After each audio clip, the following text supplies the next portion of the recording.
Hi guys, मैं हूं अनिल। फिर से आप सभी का स्वागत करता हूं अपने यूट्यूब चैनल पे। आज हम लोग देखेंगे नेटवर्क में यूज़ होने वाले डिवाइसेस जिनको नेटवर्क एलिमेंट्स बोलते हैं, जैसे repeater, hub, bridge and switches. हम इनकी डिटेल वर्किंग समझेंगे कि ये रिपीटर, हब, ब्रिज और स्विचेस कैसे फंक्शन करते हैं और ये एक दूसरे की इनकी फंक्शनैलिटी एक दूसरे से अलग कैसे है। तो अगर अभी तक आपने मेरे चैनल को सब्सक्राइब नहीं किया है तो चैनल को सब्सक्राइब ज़रूर कर लीजिएगा। तो चलिए आज हम लोग देखते हैं कि रिपीटर, हब, ब्रिज और स्विचेस क्या हैं और ये कैसे काम करते हैं। तो इन डिवाइसेस के बारे में जानने से पहले सबसे पहले तो ये जानना ज़रूरी है कि नेटवर्क होता क्या है। तो जैसा कि हम सभी जानते हैं कि network is the combination of some devices, और नेटवर्क के अंदर बहुत कुछ डिवाइसेस का कॉम्बिनेशन होता है जो एक दूसरे से इंटरकनेक्टेड होते हैं और उन्हीं को हम नेटवर्क बोलते हैं। और उस नेटवर्क में एंटायरली नेटवर्क के अंदर सिर्फ दो तरह की डिवाइसेस होती हैं। एक डिवाइस कहलाती है टर्मिनेटिंग डिवाइस और एक डिवाइस कहलाती है फॉरवर्डिंग डिवाइस। टर्मिनेटिंग डिवाइस या फॉरवर्डिंग डिवाइसेस, दो तरह की डिवाइसेस नेटवर्क में यूज होती हैं। एक तो टर्मिनेटिंग डिवाइस होती है और दूसरी होती है फॉरवर्डिंग डिवाइस। तो टर्मिनेटिंग डिवाइसेस मीन्स जहाँ से डेटा आइदर ओरिजिनेट होता है या जहाँ पे डेटा जाके फाइनली टर्मिनेट होता है, वो डिवाइसेस कहलाती हैं टर्मिनेटिंग डिवाइसेस। जैसे पीसी, लैपटॉप, मोबाइल, सर्वर्स, जहाँ से डेटा आइदर ओरिजिनेट होता है या जाके फाइनली टर्मिनेट होता है। बट डेटा कहीं से ओरिजिनेट होता है और जाके फाइनली कहीं टर्मिनेट होता है। मतलब क्या, जैसे एक डिवाइस, एक यूज़र है जो यहाँ से डेटा ओरिजिनेट कर रहा है और ये डेटा यहाँ से गूगल के सर्वर में जाना चाह रहा है। तो गूगल का सर्वर इस ओरिजिनेटिंग मशीन से डायरेक्टली कनेक्ट तो नहीं होता है। तो यहाँ से जो सिग्नल या मैसेज ओरिजिनेट हो रहा है गूगल के सर्वर के लिए, इन दोनों डिवाइसेस के बीच में बहुत सारी और डिवाइसेस लगी होती हैं जो ओरिजिनेटिंग सिग्नल को फाइनली टर्मिनेटिंग या डेस्टिनेशन तक पहुँचाने का काम करती हैं। वो डिवाइसेस कहलाती हैं फॉरवर्डिंग डिवाइसेस। और उन फॉरवर्डिंग डिवाइसेस में सबसे पहली जो डिवाइस है वो है रिपीटर, इसके बाद हब, और हब से ब्रिज, स्विचेस, राउटर्स, गेटवेज। तो इन सभी डिवाइसेस के बारे में हम लोग वन बाय वन डिस्कशन करेंगे, वन बाय वन देखेंगे। तो आज हम लोग देखते हैं पहले इस वीडियो में रिपीटर, हब और स्विच और ब्रिज। तो रिपीटर क्या होता है? रिपीटर एक प्योरली हार्डवेयर है। हार्डवेयर, और ये जो फिजिकल लेयर में काम करता है। फिजिकल लेयर मीन्स लेयर 1, ये फिजिकल लेयर का डिवाइस कंसिडर किया जाता है। और ये जो रिपीटर है ये करता क्या है? रिपीटर बेसिकली एक 2 पोर्ट फॉरवर्डिंग डिवाइस है। 2 पोर्ट फॉरवर्डिंग डिवाइस का मतलब क्या है कि ये एक रिपीटर, आप यहाँ पे एक देखिए, एक रिपीटर हमने यहाँ पे इस तरह के एक रिपीटर ये दिखाया है। ये रिपीटर बेसिकली करता क्या है? रिपीटर 2 लैन सेगमेंट्स को कनेक्ट करने के लिए हमने यूज़ किया है। एक लैन सेगमेंट यहाँ पे ऐसे दिखाई दे रहा है, एक लैन सेगमेंट यहाँ पे है और एक दूसरा लैन सेगमेंट इस तरफ है। ये दोनों लैन सेगमेंट को हमने कनेक्ट करने की कोशिश की है with the help of repeater. अब क्वेश्चन उठता है कि यहाँ रिपीटर लगाने की ज़रूरत क्या है। यहाँ पे देखिए एक केबल हमने यहाँ पे एक वैल्यू दिखी है 10/2। ये 10/2 इंडिकेट करता है कि यहाँ जो केबल ये यूज़ हुआ है जो सेगमेंट, लैन सेगमेंट को कनेक्ट करने के लिए, ये 10/2 है।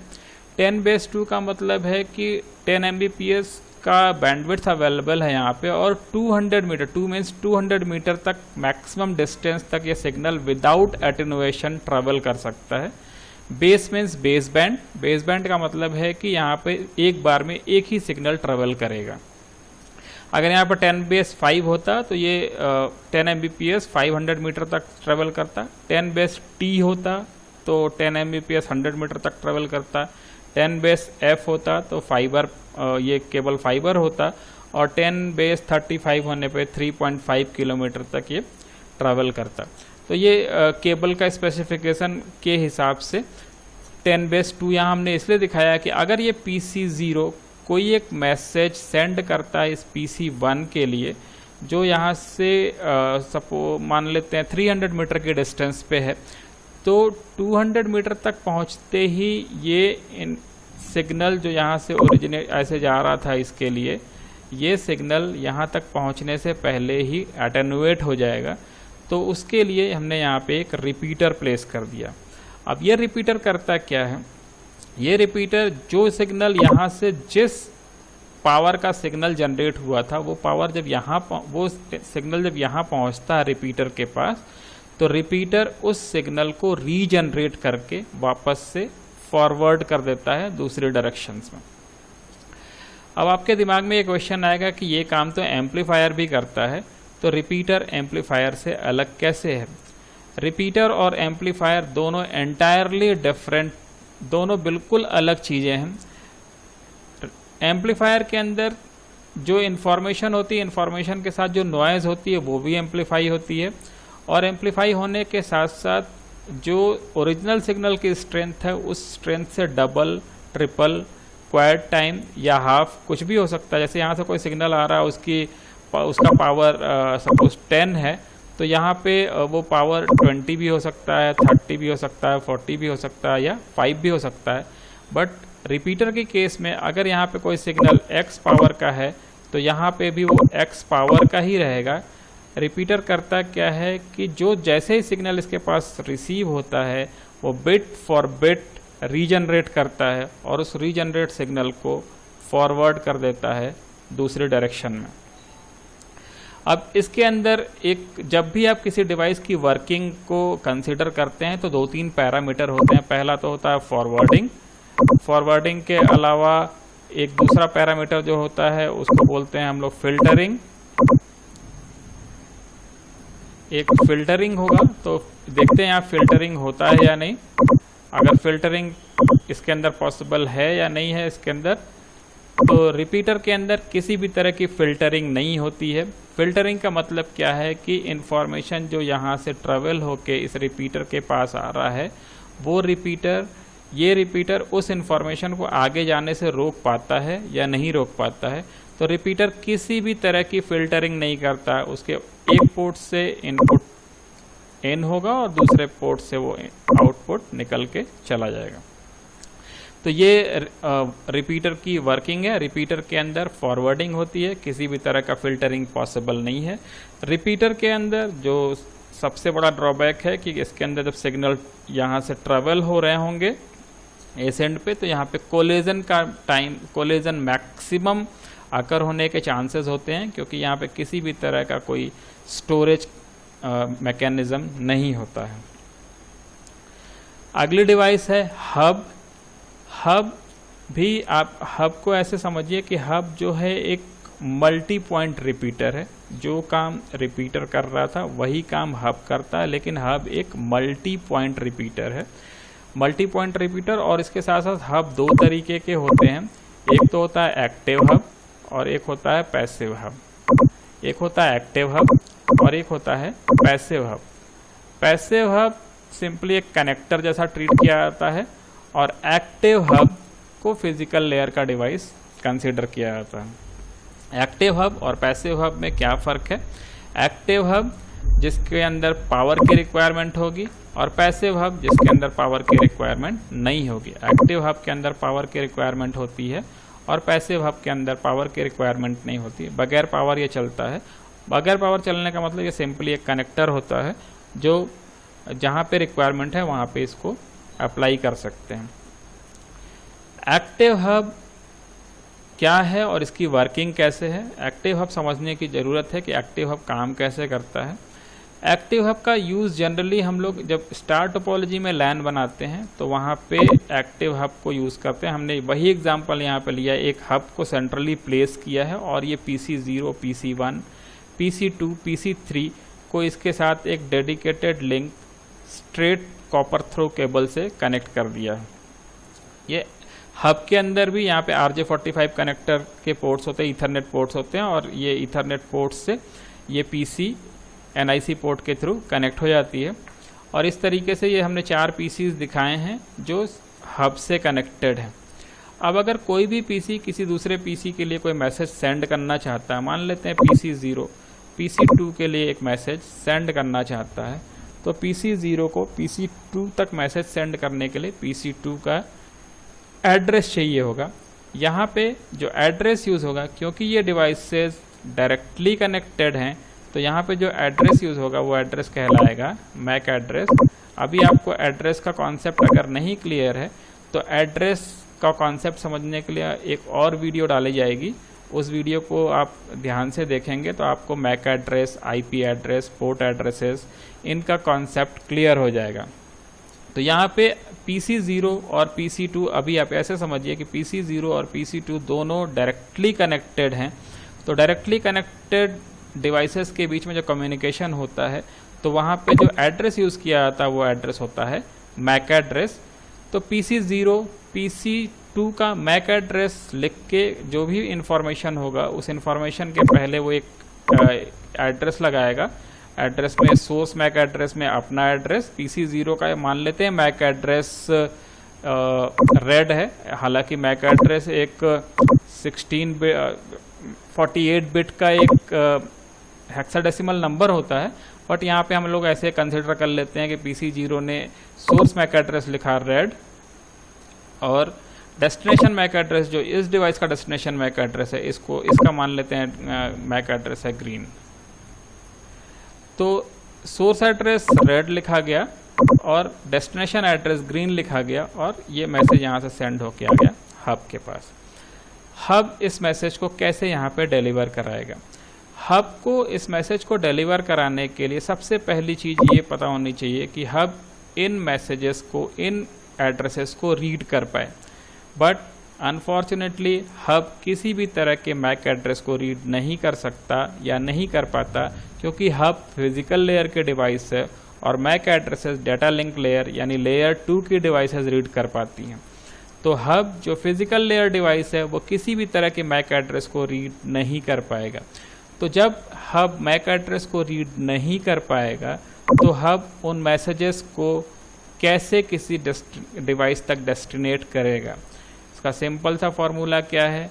हब उस मैसेज को सभी डिवाइसेस के पास फॉरवर्ड कर देता है या ब्रॉडकास्ट कर देता है, एक्सेप्ट जहां से मैसेज उसको रिसीव हुआ। मीन्स PC0 ने जिस इंटरफेस के ऊपर उसको मैसेज प्रोवाइड किया, या जो भी इंटरफेस या जो भी पोर्ट होगा, उस पोर्ट को छोड़ के इस हब के पास जितने भी पोर्ट्स होंगे सभी पोर्ट के ऊपर ये इंफॉर्मेशन ब्रॉडकास्ट कर दी जाएगी, ये एड्रेस ब्रॉडकास्ट कर दिए जाएंगे।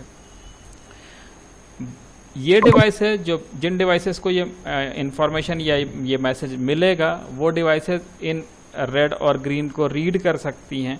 तो PC3 जब इस इंफॉर्मेशन को रीड करेगा तो इसमें डेस्टिनेशन एड्रेस ग्रीन लिखा रहेगा, तो PC3 बोलेगा मेरा एड्रेस ग्रीन नहीं है और ये इसको डिस्कार्ड कर देगा। PC2 के पास मैसेज मिलेगा, PC2 देखेगा कि यहाँ पे ग्रीन लिखा हुआ जो मेरा एड्रेस है, PC2 उस मैसेज को रिसीव कर लेगा और PC1 के पास जब मैसेज आएगा तो ये भी डिस्कार्ड कर देगा क्योंकि इसके ऊपर इसका मैक एड्रेस नहीं लिखा होगा। तो हब का वर्किंग क्या है? हब के पास जब भी कोई इन्फॉर्मेशन आएगी वो जिस इंटरफेस से इंफॉर्मेशन इनपुट हुआ उस पोर्ट को छोड़कर बाकी सभी पोर्ट के ऊपर ब्रॉडकास्ट कर देगा। ब्रॉडकास्ट का मतलब होता है 1 to all, मतलब एक जगह से इंफॉर्मेशन सभी जगह जब सेंड की जाती है तो उसको ब्रॉडकास्ट कहते हैं। इसके अलावा एक दूसरा टर्म यूज़ होता है मल्टीकास्ट। मल्टीकास्ट के अंदर 1 to many मीन्स अगर ये हब यहाँ से 2 या जितनी भी डिवाइसेस लगी उनमें से कुछ सेलेक्टिव डिवाइसेस के पास मैसेज सेंड करता है तो वो मल्टीकास्ट कहलाएगा। और इसके अलावा एक और कास्टिंग यूज़ होती है नेटवर्क के अंदर जिसको हम लोग यूनिकास्ट बोलते हैं। यूनिकास्ट का मतलब होता है 1 to 1, मतलब कोई भी डिवाइस पॉइंट टू पॉइंट अगर कम्युनिकेशन कर रही है तो उसको हम लोग बोलते हैं यूनिकास्ट फॉरवर्डिंग। तो यहाँ पे हब जो है वो ब्रॉडकास्ट करता है और इस तरीके से हब फंक्शन करता है। इस तरीके से यहाँ पे देखिए सेम एग्जांपल हमने यहाँ पे भी दिखाया है कि इसको रेड, ग्रीन, ब्लैक और ब्लू करके और उसको समझाने के लिए। इसके अलावा जो अगले डिवाइस है दैट इज ब्रिज। ब्रिज जो डिवाइस है वो यूज़ की जाती है 2 डिफरेंट लैन को कनेक्ट करने के लिए। 2 डिफरेंट लैन को कनेक्ट करने का मतलब क्या है कि अगर एक लाइन यहाँ पे है और दूसरा लाइन यहाँ पे है, और ये दोनों ही लाइन दो अलग अलग टेक्नोलॉजी में या अलग अलग प्रोटोकॉल्स में बने हुए, मान लेते हैं यहाँ पे जो लाइन है वो टोकन रिंग में बना हुआ है, टोकन रिंग प्रोटोकॉल में, और यहाँ पे जो है वो ईथरनेट में बना हुआ है, या यहाँ पे जो टोकन रिंग की जगह पे हो सकता है ये एटीएम प्रोटोकॉल में बना हो और यहाँ पे ये ईथरनेट प्रोटोकॉल में बना हो। तो एटीएम प्रोटोकॉल और ईथरनेट प्रोटोकॉल दो अलग अलग प्रोटोकॉल हैं। अब इन दोनों के बीच में अगर आपको कम्युनिकेशन एस्टेब्लिश कराना है तो यहाँ बीच में आपको एक ब्रिज एस्टेब्लिश करना पड़ेगा, और ये ब्रिज टोकन रिंग और ईथरनेट के बीच में कनेक्टिविटी का काम करेगा, या एटीएम या ईथरनेट के बीच में काम करेगा, या दो अलग अलग ईथरनेट जिनके नेटवर्क एड्रेसेस अलग अलग हैं वहाँ पे ब्रिज को अप्लाई किया जा सकता है। ब्रिज का जो फंक्शन है वो उसको भी उन्हीं दो पैरामीटर पे हम लोग देखेंगे, फॉरवर्डिंग और फिल्टरिंग, कि इसके अंदर फॉरवर्डिंग होती है या नहीं होती है और फिल्टरिंग पॉसिबल है या नहीं। तो यहाँ पे आपको क्लियर बता दूं कि ब्रिज एक फॉरवर्डिंग डिवाइस है जो मैसेज को फॉरवर्ड करता है, और इसके अंदर फिल्टरिंग पॉसिबल है, ब्रिज के अंदर फिल्टरिंग पॉसिबल है, और ब्रिज के अंदर कोलिजन को अवॉइड किया जा सकता है क्योंकि इसके अंदर store and forward mechanism use होता है। स्टोर एंड फॉरवर्ड का मतलब क्या है, अभी आप इसकी जब वर्किंग देखेंगे तो उसमें समझ में आएगा कि स्टोर एंड फॉरवर्डिंग मैकेनिज्म क्या होता है। और इसके अंदर जो सबसे इंपॉर्टेंट चीज़ जो यूज़ होती है ब्रिज के अंदर, वो लूप अवॉइडेंस के लिए जो एक प्रोटोकॉल यूज़ होता है जिसको बोलते हैं spanning tree protocol. Spanning tree protocol के लिए एक अलग वीडियो डालूंगा, उसको आप देखिएगा। अभी सिर्फ इतना जान लीजिए कि ब्रिज लूप अवॉइडेंस के लिए स्पैनिंग ट्री प्रोटोकॉल यूज़ करता है, और इसके अंदर store and forward message mechanism use होता है जिसके थ्रू आप कोलिजन डोमेन को या कोलिजन को अवॉइड किया जा सकता है। इसके अंदर फिल्टरिंग पॉसिबल है और ये फॉरवर्ड करता है मैसेजेस को। चलिए देखते हैं कि ब्रिज की वर्किंग क्या होती है। यहाँ पे हमने एक ब्रिज यहाँ पे दिखाया है, और ब्रिज के दो पोर्ट्स दिखाए हैं। ये वाला पोर्ट्स, यहाँ पे एक पोर्ट है जो P1 पोर्ट है, और यहाँ जो दूसरा पोर्ट है वो P2 पोर्ट है। इस ब्रिज के लेफ्ट हैंड साइड में मशीन M1, M2, M3 और M4 मशीन लगाई गई हैं, और ब्रिज के राइट हैंड साइड में M4, M5, M6, M7 और M8 ये चार डिवाइसेस इसके राइट हैंड साइड में लगाई गई हैं। अब ब्रिज का काम क्या है, ब्रिज अगर ये मशीन M1 एक मैसेज सेंड कर रही है M6 के लिए, तो ये मैसेज यहाँ से ट्रैवल करते हुए ऐसे इस ब्रिज तक पहुँचेगा। अब ब्रिज इसको क्या करेगा, ब्रिज इसको फॉरवर्ड करेगा, ब्रिज सिंपली इसको इधर फॉरवर्ड करेगा। अब फॉरवर्ड करने के लिए ब्रिज को ये पता होना चाहिए, अगर ये M6 मशीन यहाँ पे होती, यहाँ पे मान लेते हैं यहाँ पे M6 मशीन यहाँ पे होती, देन क्या होता, और एक कंडीशन मान के चलते हैं M6 मशीन यहाँ पे है, देन क्या होगा। तो M6 मशीन अगर इसके दूसरे पोर्ट P2 पे कनेक्टेड है, देन ये मैसेज जब यहाँ पे आएगा तो ब्रिज इसको फॉरवर्ड करेगा, और अगर M6 मशीन इसके लेफ्ट हैंड साइड में ही है तो ये इसको फॉरवर्ड नहीं करेगा, मीन्स फिल्टर कर देगा। फिल्टरिंग का प्रोविज़न यहाँ पे ये फिल्टर कर देगा। फिल्टर क्यों कर देगा, इसके लिए ब्रिज कैसे काम करता है इसको समझने की ज़रूरत है। ब्रिज जब भी कोई काम करता है तो उसके लिए वो एक मैक टेबल क्रिएट करता है। पहले मैक टेबल के अंदर, मैक टेबल दो तरीके से क्रिएट होते हैं, एक स्टैटिक मैक टेबल होता है और एक डायनेमिक मैक टेबल होता है। Static MAC table static bridges में यूज़ किए जाते हैं और dynamic MAC table dynamic bridges में यूज़ किए जाते हैं। अब क्वेश्चन उठता है कि static MAC addresses MAC table क्या होता है और डायनेमिक मैक टेबल क्या होता है। स्टैटिक मैक टेबल के अंदर यहाँ पे मैक एड्रेस लिखा रहता है और यहाँ पे पोर्ट एड्रेस लिखा रहता है, कौन से पोर्ट्स पे वो मैक एड्रेस कनेक्टेड है। और ये जो एंट्री यहाँ पे की जाती है वो मैनेजर एंट्री करता है। मैनेजर एंट्री करेगा कि पोर्ट P1 पे मशीन M1, M2, M3 और M4 कनेक्टेड है। P1 करके यहाँ पे लिखा होगा पोर्ट, और सभी के अगेंस्ट में लिखा रहेगा P1, M1 जो है P1 से कनेक्टेड है, M2 P1 से कनेक्टेड है, M3 P1 से कनेक्टेड है और M4 P1 से कनेक्टेड है, M5, M6, M7 और M8 P2 से कनेक्टेड है। जब कोई इन्फॉर्मेशन इसके पास आएगा तो वो अपना मैक टेबल चेक करेगा, और मैक टेबल चेक करने के बाद वो देखेगा कि वो जो डेस्टिनेशन एड्रेस लिखा, जब ये मशीन इन्फॉर्मेशन को सेंड करेगी तो सोर्स मैक एड्रेस और डेस्टिनेशन मैक एड्रेस लिखकर भेजेगी। वो सोर्स मैक एड्रेस कौन से पोर्ट का है और डेस्टिनेशन मैक एड्रेस कौन से पोर्ट का है वो ये ब्रिज चेक कर लेता है। अगर उसको लगेगा कि सोर्स और डेस्टिनेशन दोनों ही P1 पोर्ट पे हैं, क्योंकि ब्रिज के पास 2 ही पोर्ट है, आइदर 1 और 2, अगर वो देखता है कि सोर्स और मैक डेस्टिनेशन दोनों एक ही पोर्ट पे हैं, देन वो उसको आगे फॉरवर्ड नहीं करेगा। और अगर ऐसा लगेगा कि वो रीड करेगा कि सोर्स मैक एड्रेस पे P1 लिखा हुआ है और डेस्टिनेशन मैक एड्रेस पर P2 लिखा हुआ है, देन वो उसको फॉरवर्ड करेगा। इसके अलावा एक दूसरा मैक टेबल होता है जिसको हम लोग डायनेमिक ब्रिज में यूज़ होता है। वो मैक एड्रेस इस तरीके से होगा। उसके अंदर क्या होगा कि मैक एड्रेस और पोर्ट एड्रेस इस तरह से ब्लैंक होंगे। स्टैटिक ब्रिज का देखिए मैक टेबल इस तरीके से होता है, देखिए M1, M2, M3, M4 P1 port पे हैं, और M4, M5, M6, M7, M8 P2 पे हैं। और इस तरीके से इस ब्रिज को, इस मैक टेबल को चेक करके वो पैकेट को आइदर फॉरवर्ड करेगा या फिल्टर करेगा। डायनेमिक ब्रिज के अंदर ये टेबल ब्लैंक होते हैं और ब्रिज अपने से इस टेबल के अंदर कंटेंट को लिखता है। अब अपने से कंटेंट कैसे लिखेगा वो, फिर से देखिए इस ब्रिज की फंक्शन को। अब मान लेते हैं कि ये एक डायनेमिक ब्रिज है जिसका कोई भी मैक टेबल अवेलेबल नहीं है, और M1 मशीन M7 मशीन का एक एड्रेस लिख के, M7 का मैक एड्रेस लिख के M1 मशीन को मैसेज सेंड करती है। वो मैसेज ब्रिज के पास पहुंचेगा।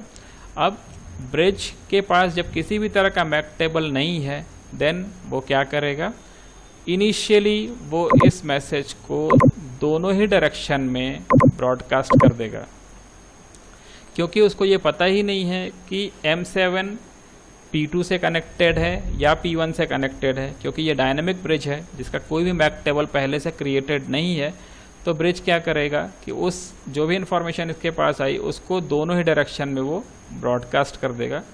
और जहाँ से उसको रिप्लाई मिलेगा वो अगर इस डायरेक्शन से रिप्लाई मिल रहा है तो उसको ये पता लग जाएगा कि M7 P2 से कनेक्टेड है, और अगर इधर से रिप्लाई मिलेगा तो वो समझ लेगा कि M7 P1 से कनेक्टेड है। ये जो इन्फॉर्मेशन सेंड किया जाएगा वो M7 के पास पहुंचेगा, M7 का एड्रेस लिखा रहेगा, M7 उसको रिसीव करके एक्नॉलेजमेंट भेजेगा, तो उससे इसको पता लग जाता है कि P2 से M7 कनेक्टेड है, और वो अपने मैक टेबल को यहाँ पे एंटर कर लेगा कि पोर्ट P2 पे M7 का मशीन कनेक्टेड है, M7 मशीन P2 पे कनेक्टेड है। और जो इन्फॉर्मेशन उसको रिसीव हुआ था M1 मशीन से वो उसके P1 पोर्ट पे मिला था, तो वो ऑलरेडी यहाँ पे एक एंटर कर लेगा कि P1 पोर्ट पे M1 मशीन है। अब इन 2 मशीन्स के एंट्रीज हो गई, बाकी मशीन्स की एंट्री नहीं है। अब अगर कोई मैसेज M7 के लिए आएगा उसके पास किसी भी डायरेक्शन से, तो उसको पता है कि M7 P2 पे कनेक्टेड है, और अगर कोई इन्फॉर्मेशन M1 के लिए आएगा तो उसको पता है कि ये P1 पोर्ट पे कनेक्टेड है, वो उसको उस डायरेक्शन में फॉरवर्ड कर देगा। लेकिन M2, M3, M4, M5, M6 और M8 के लिए अगर कोई मैसेज होगा तो वो उसको अगेन ब्रॉडकास्ट करेगा। ब्रॉडकास्ट करके इस डायनेमिक ब्रिज के मैक टेबल को कंप्लीट कर लेगा। वंस ये टेबल कंप्लीट हो गए, इसके बाद फिर वो यूनिकास्ट करेगा एग्जैक्टली वैसे ही जैसे स्टैटिक ब्रिज के अंदर हो रहा था। क्योंकि एक बार ये टेबल कंप्लीट हो जाएगा और ब्रिज को पता लग जाएगा कि पोर्ट P1 पे कौन सी मशीन कनेक्ट है, P2 पे कौन सी मशीन कनेक्टेड है। जब भी कोई इन्फॉर्मेशन उसके पास, कोई भी मैसेज उसके पास आएगा, वो अपने मैक टेबल को चेक करेगा। मैक टेबल चेक करने पे उसको मशीन का मैक एड्रेस और उसका कॉरेस्पॉन्डेंस पोर्ट एड्रेस पता लग जाएगा, और उस पोर्ट के ऊपर वो मैसेज को फॉरवर्ड कर देगा। यहाँ पे जानने वाली मज़ेदार बात यह है कि ये फॉरवर्ड करने के साथ साथ फिल्टरिंग भी कर रहा है। ये ब्रिज का एडवांटेज है। और ब्रिज के दोनों पोर्ट्स के ऊपर बफर मेमोरी लगी होती है। अगर एक साथ 2 या 3 मशीन के लिए मैसेज आ जाता है तो वो store and forward mechanism use करती है। स्टोर एंड फॉरवर्ड का मतलब क्या, जो मैसेज पहले आया उसको पहले फॉरवर्ड किया जाएगा, जो बाद में आया उसको स्टोर करके उसके बाद उसको सेंड किया जाएगा। इसलिए यहाँ पे कोलिजन के chances as compared to hub and repeater कम हो जाते हैं। इसके अलावा जो सबसे इम्पोर्टेंट डिवाइस है स्विच नेटवर्क के अंदर सबसे ज़्यादा यूज़ होने वाला डिवाइस है। और स्विच भी दो तरीके के होते हैं। एक स्विच को हम लोग बोलते हैं मैनेज स्विच और दूसरे स्विच को बोलते हैं अनमैनेज स्विच। दो तरीके के स्विच होते हैं, मैनेज्ड और अनमैनेज्ड। मैनेज स्विच और अनमैनेज स्विच को रिकॉग्नाइज करने का एक बिल्कुल सिंपल सा तरीका है। जिन स्विचेस के पास कंसोल पोर्ट होंगे, स्विच के पास जिनके भी पास कंसोल पोर्ट होगा वो स्विच कहलाएंगे मैनेज स्विच। जिनके पास कंसोल पोर्ट होगा वो मैनेज स्विच कहलाएंगे और जिनके पास कंसोल पोर्ट नहीं होगा वो अनमैनेज्ड होंगे। अनमैनेज्ड का मतलब क्या है कि स्विच के जो डिफ़ॉल्ट फीचर्स हैं उनके ऊपर ही आपको स्विच को की फंक्शनलिटी कैरी आउट होगी। और मैनेज्ड का मतलब यह है कि आप स्विच के जितने भी पोर्ट्स हैं, स्विच के जो भी पैरामीटर्स हैं उनको चेंज कर सकते हैं अपनी कन्वीनियंट के हिसाब से या नेटवर्क के रिक्वायरमेंट के हिसाब से स्विच को कॉन्फ़िगर किया जा सकता है या स्विच की डिफ़ॉल्ट वैल्यूज़ को चेंज किया जा सकता है। तो दोनों की वर्किंग सेम है, आइदर वो मैनेज्ड हो या अनमैनेज्ड हो। दोनों का जो फॉरवर्डिंग मैकेनिज़्म है वो एक ही है, एक ही तरीके से दोनों काम करते हैं। यहाँ पे भी हमने वही एग्जांपल लिया है। इस स्विच को हमने एक स्टार टोपोलॉजी में कनेक्टिविटी प्रोवाइड की है इन 4 लैपटॉप से और इन लैपटॉप्स के मैक एड्रेसेस कलर के नाम पर red, blue, black and green इस तरीके से प्रोवाइड कर दी है। तो अगर लैपटॉप 1 ये ब्लैक लैपटॉप के लिए, ब्लैक के लिए कोई मैसेज सेंड करना चाहता है तो ये डायरेक्टली कनेक्टेड कंसीडर होता है। डायरेक्टली कंसीडर होने का मतलब क्या है कि रेड ब्लैक का मैक एड्रेस लिख के मैसेज को यहाँ से यहाँ सेंड करेगा। और स्विच किसी भी तरह, स्विच जो है लेयर 2 डिवाइस है। लेयर 2 डिवाइस होने का मतलब क्या, ये मैक एड्रेसेस को रीड कर पाता है। तो जब मैसेज के ऊपर ये एड्रेस लिखा होगा ब्लैक तो ये स्विच उस एड्रेस को रीड कर पाएगा। लेकिन रीड करने का मतलब ये नहीं है, रीड करने के अलावा इसको ये नहीं पता होता कि स्विच जो ब्लैक है, ये जो ब्लैक मैक एड्रेस वाली मशीन है वो कौन से इंटरफेस पे कनेक्टेड है। यहाँ पे 4 इंटरफेसेस दिखाई दे रहे हैं जो यूज़ हुए हैं। एक पे रेड कनेक्टेड है, 2 पे ब्लू कनेक्टेड है, 3 पे ब्लैक कनेक्टेड है एंड 4 पे ग्रीन कनेक्टेड है। इस स्विच को ये नहीं पता होता कि ब्लैक जो है वो कौन से पोर्ट के ऊपर कनेक्टेड है या कौन से इंटरफेस के ऊपर कनेक्टेड है या स्विच का कौन सा पोर्ट ब्लैक को सर्व कर रहा है। तो वो स्विच जो है वो इन एड्रेसेस को रीड तो कर पा रहा है बट रीड करने के साथ साथ उनकी फिजिकल लोकेशन इनको नहीं पता है।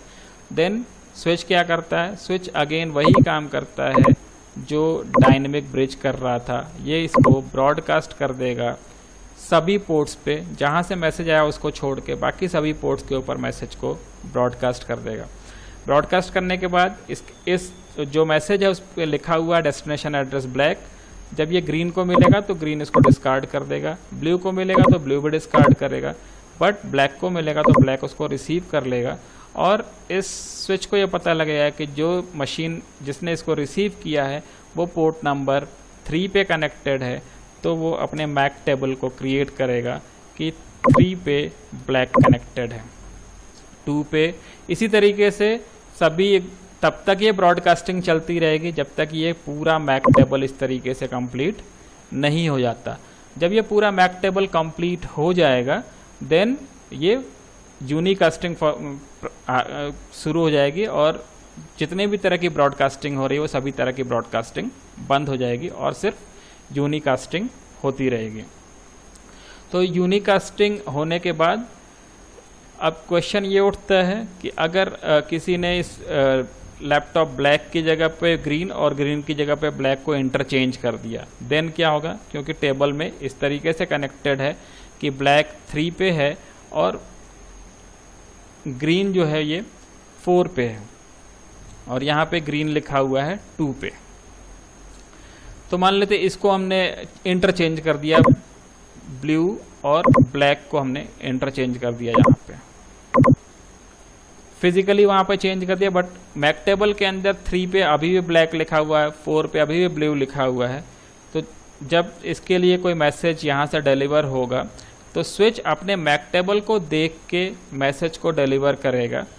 जो मैसेज ब्लू के लिए है वो ब्लैक के पास जाएगा और जो ब्लैक के लिए है वो ब्लू के पास जाएगा, बट दोनों ही मशीन उसको डिस्कार्ड कर देंगी, क्योंकि पैकेट के ऊपर या फ्रेम के ऊपर जो एड्रेस लिखा हुआ है वो एड्रेस मैच नहीं करेगा और स्विच को ये पता लग जाएगा कि उसका मैक टेबल करप्ट हो चुका है और वो फिर से ब्रॉडकास्टिंग करके अपने मैक टेबल को अपडेट कर लेता है और वंस ये मैक टेबल अपडेट हो जाएगा फिर से वो यूनिकास्ट शुरू करेगा। उसके पहले वो ब्रॉडकास्ट करके पूरे मैक टेबल को पूरा करेगा। तो ये था ओवरऑल व्यू, और अगर आपको मेरा वीडियो पसंद आया हो तो इसको ज़रूर लाइक करिएगा, कमेंट करिएगा और अपने दोस्तों को शेयर करिएगा। वीडियो को लास्ट तक देखने के लिए थैंक यू।